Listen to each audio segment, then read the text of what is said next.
Here we go, making some chowder. There we go. That's how we do it in New England. It's a cold day. Hello, book. We're hungry. This is a book tag, Pixar Book Tag. I was not tagged, and I saw this first on Todd the Librarian's channel, someone I recommend strongly.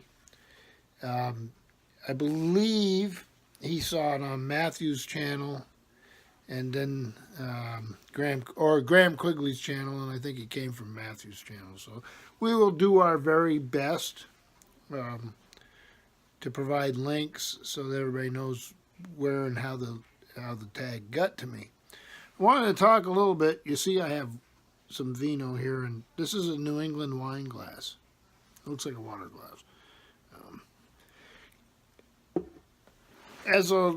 This time of year is sort of weird. You'll notice the erratic nature of the postings I do, and this is budget time in New England. We have town meetings, and our politics, even in the United States, are a little different, and that's history. It's centuries of history of these town meetings and the way we do things. So it's a very stressful time for a library director like myself, trying to convince people who perhaps hear things in the national media about the use of books, and also people worried about their money. We all know how frugal New Englanders are supposed to be, Yankees. But we want frugality without foolishness, and usually that's what we get. But it's very hard. I was in emergency budget meetings today. It's a Sunday. So these people who serve on the boards for libraries as library trustees, or on select boards, or on budget commissions, or all these different things that people do to support and serve their towns are very important. And this is part of democracy. I'm not trying to give you civics lessons, and I am on the way.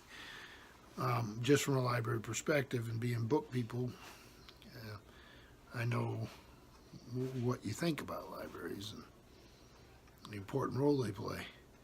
And I've had booktubers who've been very supportive. I know Mel's Bookland Adventures, she's a huge supporter of libraries. And I can't even begin to tell you what someone like Steve Donahue has done. So I am in that process now. I think that next year, if some of you are interested in how libraries survive and how the process works, at least in a New England context, then maybe we should do something like that. And but for me, stressful days. Come home and I want to do a tag, and I watch my friend on Todd the Librarian do a wonderful tag. So I was like, hey, let me give it a shot. So here is the Pixar tag. You'll see me looking over to the right here. It's because I'm looking at my laptop. And we'll go with the first questions. And the question is Pixar. So the first one is Cars. Name a book in which the characters go on a long physical journey. And for this, I'm going to pick The Brendan Voyage by Tim Severin. Well, not only was a wonderful writer, or is, I have no idea what his status in the world is right now, but an adventurer of the first order and a historian. So this copy I have here, I used to have the original first edition hardback, which was beautiful. This is part of John Krakauer's series editor, a modern library exploration text. It has an introduction by Malachi McCourt. Many of you remember him. I'll show you the title page here.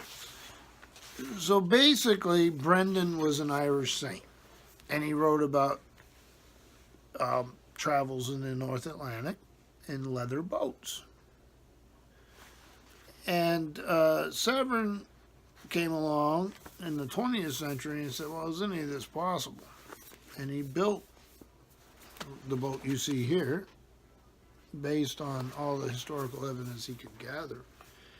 And he did do a voyage, a lot like the Kon-Tiki and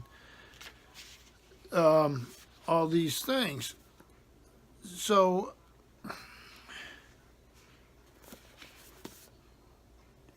it's a leather boat. Think about what that means. It's fascinating. So that's what I would pick for the first question. Number two, and I don't always understand these. Inside Out. Name a book about the mind.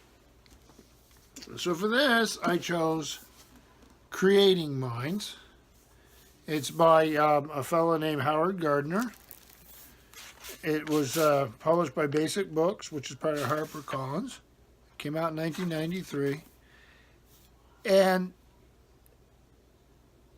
he talks about 7 extraordinary individuals: Sigmund Freud, Albert Einstein, Pablo Picasso, Igor Stravinsky, T.S. Eliot, Martha Graham, and Mahatma Gandhi. And it absolutely wonderful book. Monsters Inc., which I do know about. What's your most lovable book creature?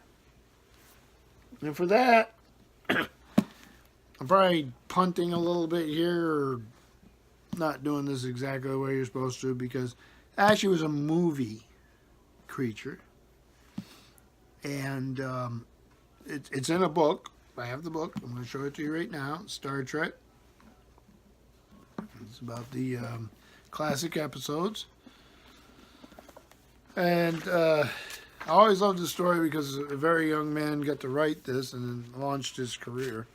And that's the writer David Gerald. And it's The Trouble with Tribbles, who's actually a Hugo Award nominee. For those of you who follow science fiction, you know that's a big deal. And it's these little furry,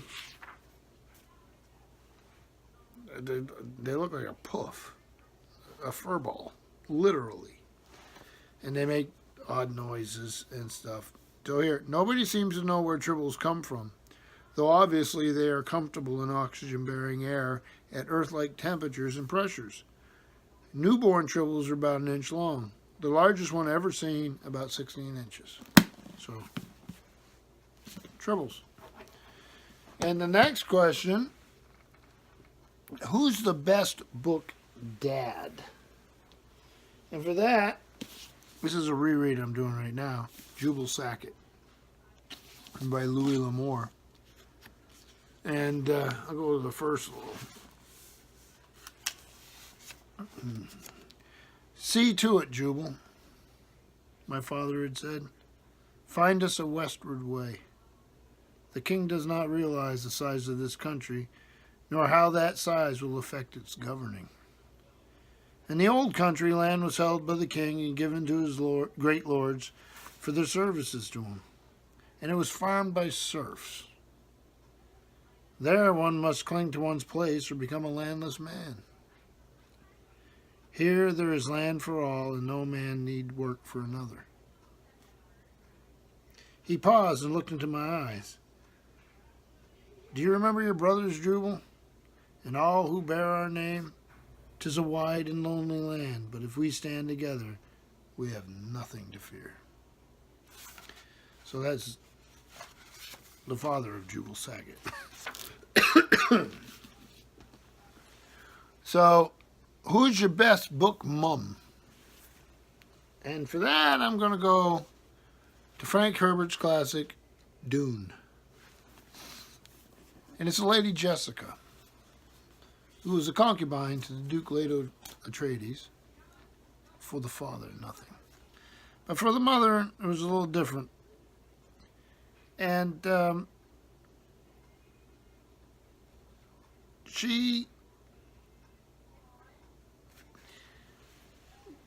son is a Kwisatz Haderach. And there's all this myth and prophecy and political strain and the way that the Lady Jessica loves Duke Leto, the father, does inform the decisions of the young Duke to be Paul Atreides. And even though everything isn't perfect, everything isn't as defined as one would like,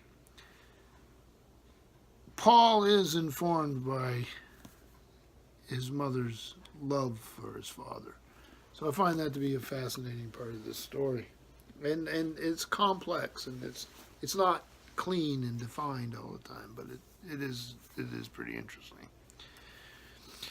So a book from your childhood you think every kid should read. I actually struggled with this a little bit. I lived in a different time, obviously. The distinction between YA and children and adult books maybe wasn't quite what it is now. For me, there were three. There was Tom Sawyer by Mark Twain, and then there were two by Robert Louis Stevenson, who we don't hear about as much as I think we should. One would be Treasure Island, but another one for me would be Kidnapped. So I don't think you could go wrong with any of the three, but I would probably rank Kidnapped as my favorite. So that would be the answer to that. And let me go here. And the prompt for that was actually Toy Story, which I should have mentioned. I have a little... It's literally 20 below zero out, and I just had some insect fly by me. I have no idea how it survived. That's the way the world works. So, Brave was why is the best book mom. Best book dad was Finding Nemo. I should have been saying these things. So for The Incredibles, if you could have any superpower ability, what would it be and why? I thought about this. I did read comic books in the 70s mostly Batman, and some of the others. Not a big superhero guy. It sort of goes against my character, the way I think of things. Not sure I'd really interested in this. I think maybe, I don't know if you can call it a superpower. I guess it would be. Or ability. It's not an ability to want. Lazarus Long, from the Robert Heinlein science fiction grandmaster. He lives multi-generationally. He has a long lifespan. So he gets to see the future unfold and be a part of it. So I think Lazarus Long, I'm not sure that's a superpower, probably not. It's almost immortality. I'm not sure it's perfect immortality, but that would be interesting. Sort of like the Highlander or somebody like that. So, Ratatouille. Name a fictional food you would want to eat. And for that, I went to the Hobbit. And we're in Dale. See if I can find it here. I think. Let's see where it is. Okay. After going a short way, they struck the old road. And before long, they came to a deep dell sheltered among the rocks. There they rested for a while and had such a breakfast as they could, chiefly cram and water. If you want to know what cram is, I can only say that I don't know the recipe, but it is biscuitish. Keeps good indefinitely, is supposed to be sustaining, and is certainly not entertaining, but in fact very uninteresting, except for as a chewing exercise. It was made by the lakemen for long journeys. So I gotta try it. It sounds delicious. So then Coco, a book with an international setting, and I have to admit, well, that was from here. I have to admit, I don't know what Coco is. But for an international setting, I take this Folio Society edition. It's a big old giant thing. Look at it compared to my person. And I'm a pretty big fellow myself. J.W. Goethe, Italian Journey, 1786 to 1788. And this one is the translated and introduced by W.H. Auden and Elizabeth Mayer.